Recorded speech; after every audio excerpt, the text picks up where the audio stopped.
Welcome, ladies and gentlemen, to the premier UU battle on this channel. Now, my knowledge of UU, the UU meta of the game, is quite non-existent, at least relative to my understanding of the OU metagame, which is basically infested with weather and weather, and I don't know, I guess broken shit like Genesect and Volt Turn, that kind of stuff. Now, UU, I have played UU in the past, but I just never really played it seriously, and so basically, I just played to have fun and used whatever Pokemon, and more Pokemon is viable in UU, despite the fact that there's more restricted. There's more of a ban list because the Pokemon is you don't have to pick something incredibly powerful, otherwise it's going to get knocked out or something. There's the range of power is slightly more broad, so in effect you're able to pick more of your favorites or whatever.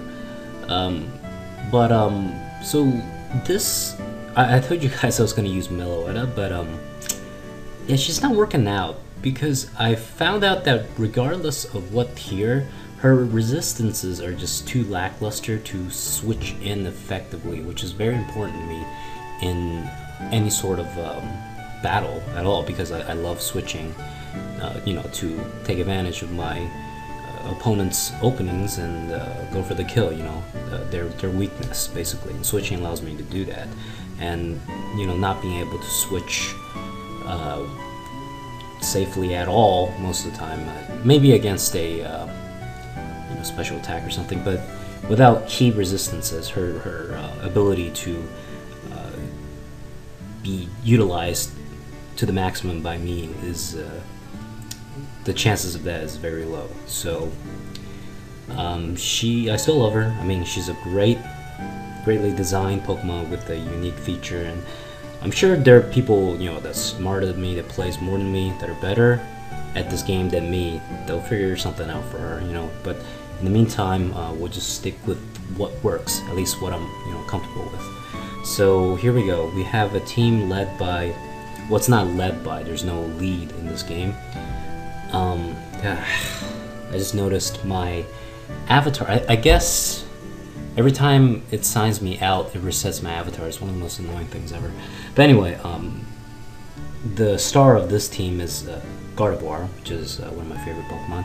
Trace, mainly because of Trace, but also because she is gorgeous. She's elegant. I love her design. I'm pretty sure there's a lot of Gardevoir fans, for better or for worse. Anyway, so her shiny form, I love her shiny form. There's only a few Pokemon in which they actually look good, as opposed to look like somebody puked out them in terms of their shiny palette. So anyway, disregarding that doesn't really matter in terms of the battle. Just aesthetics. So anyway, Trace is a great ability on Gardevoir and allows her to more offensive, depending on what you want to. And her sets, her viable sets, just like you have to count them with like two hands almost. Some Pokemon have like one really predictable. I mean, it works for them, but it's a wide variety. That's a different kind of advantage that Gardevoir has in upper hands of many other Pokemon. Wait, that doesn't make any sense.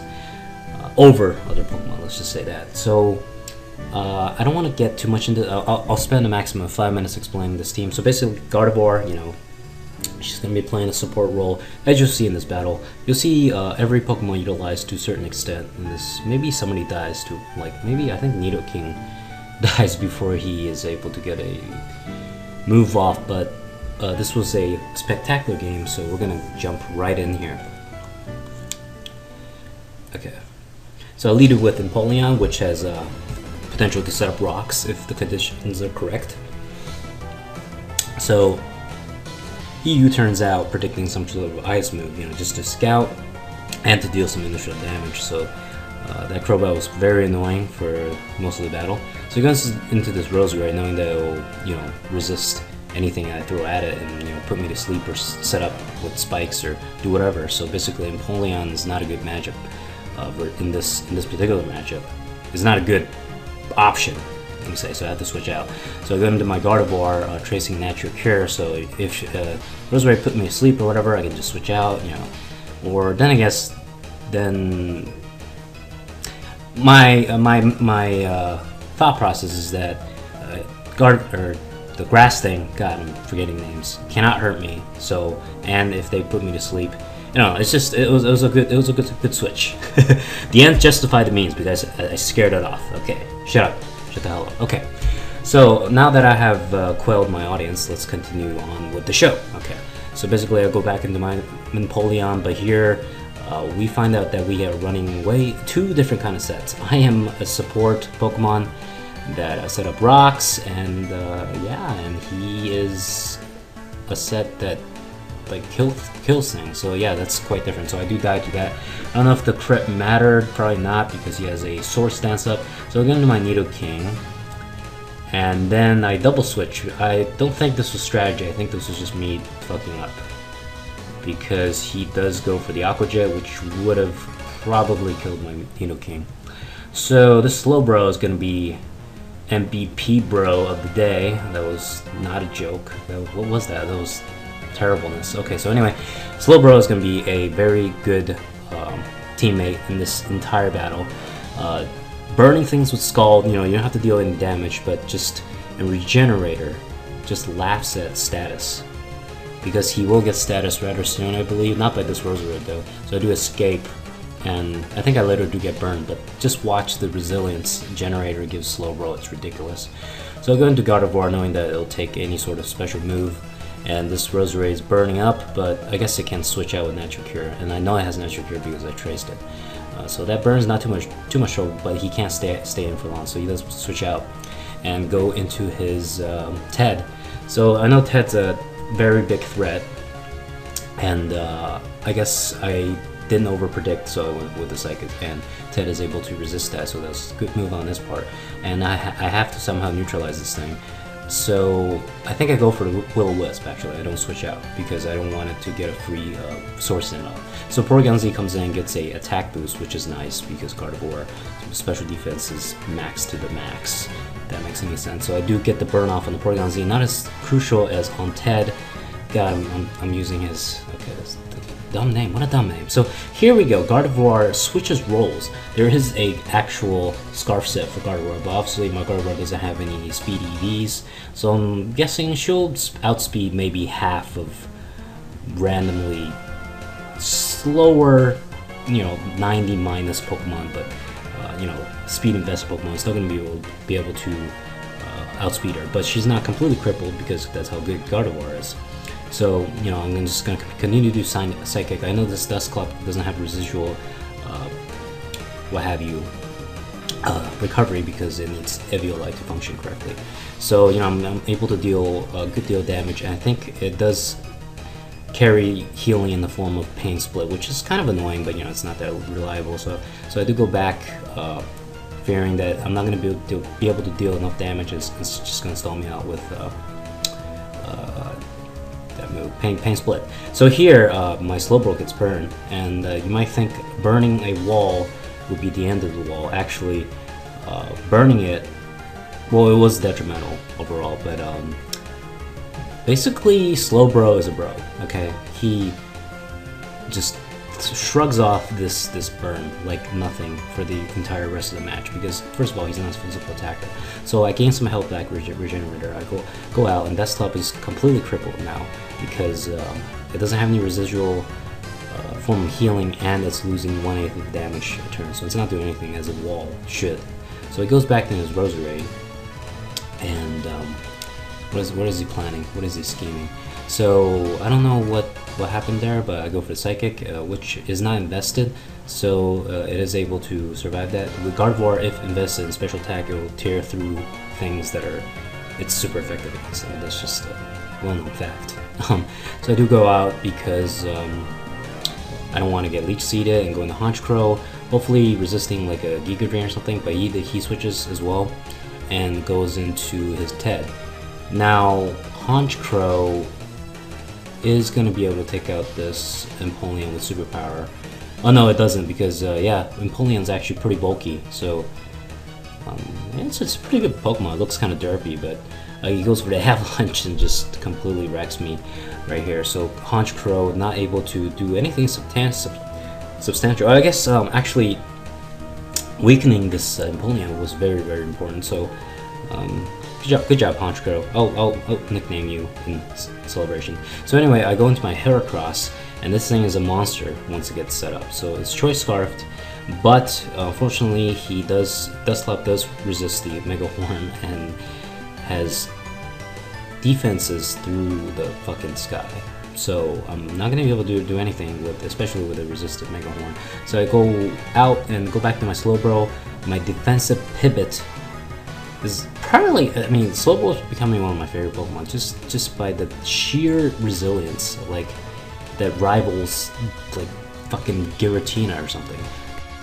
I was talking about how Slowbro just messes things up. Well, it doesn't mess things up. It can stand a lot of being messed up. So here we go. So on the verge of death, burning, but I am able to retreat to. I do think I slack off first because I know that I don't think he's that ahead that he can predict a slack off to do any sort of pain split or whatever. So I get the crucial HP that I needed once, and now if I regenerate, I have a respectable amount of HP again. So yeah, look at that. You can see that right before he switches out. So I go back to my Gardevoir, knowing Dusclops can't kill it at least, and he goes for the pain split, which is kind of a waste of a turn. Nothing really happened, so that was nice. And I think the reason I went to my Gardevoir because I knew it didn't have that much HP left, so I was able to basically render that pain split more or less useless. So now I know I'm really fast, well, especially faster than Empoleon at least, but I know it carries Aqua Jet, so I'm going to switch out. And so he does Aqua Jet, I believe here, which does Jack Nubbit to my Slowbro, and it's just gaining HP, but it's burned. It's ridiculous how fucking boss this thing is. Okay, excuse me. It's just like I'm admiring its derpy fucking look. Look at his face right now. He's just like, durr. But for some reason he's like really good, and I don't know. Okay, so I get the crucial burn here. I'm just burning everything here. Actually, it's not that crucial. Anyway, I'm wondering, like, why do Amnesia raises special defense? What, like, who smoked crack and came that up? I have no clue. So right here, I forgot Nidoking was part ground. Yeah, so that was neutral damage Giga Drain. That was kind of brutal, and I'm pretty sure that's pretty heavily invested Giga Drain too.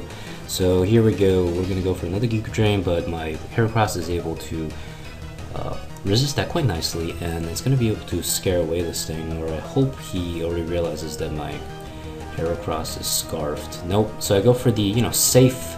I'm looking at his team, looking for the safe Stone Edge because of the fact that I can't use Earthquake because of Crobat, and I'm choiced here. Okay, so to remind you guys again.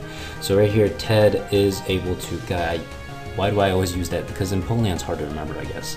So I'm just looking at the screen, and Ted is MVP on his team, like definitely. That's a pretty jacked up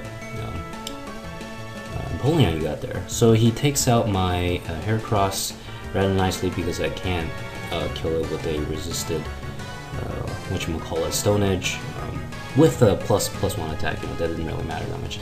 So Porygon Z is able to get a special attack boost, obviously because my whatchamacallit is a defensive wall, but I just kill it with Scald. It's not too much to worry about. So Slowbro almost at full health, as if nothing has happened to him this entire game, even though he's being like engulfed in fire for the last 30 turns. So he goes for a Brave Bird, which does a lot. I didn't know Crobat was actually that powerful. I guess Brave Bird is just a extremely fucking like ridiculous attack in general. So I have to switch out to gain some HP because I know I cannot take another thing that Brave Bird thing. It's not even a bird. because Crobat, even though it's paralyzed, is still going to be faster than that Slowbro, I guarantee it. So I use Nidoking as Death Father to soak some damage and to deal some damage back with Recoil. And because I guess it's not Life Orb, so it doesn't lose that much damage. So, you know, I'm going to be able to take another hit with Slowbro, switch out again, and you know the whole drill. And eventually, oh no, I do go for Slack Off, so this was very crucial. Otherwise, I would have lost, definitely, because of how close you will see this game actually was in the end. So he switches out, knowing that I can Scald him and kill him, and he can't kill me. So I go for the Scald again, I think right here, and I just kill off his Empoleon. I think that crit mattered. There's too many crits. I just don't feel like if it looks like I can judge it by myself, I'm not gonna run it through a calculator. So I don't think it mattered because he only had like 12% HP anyway. So he goes back into his Crobat. I don't know why that switch didn't make any sense. He goes for the Brave Bird. So his recoil damage is ultimately killing him.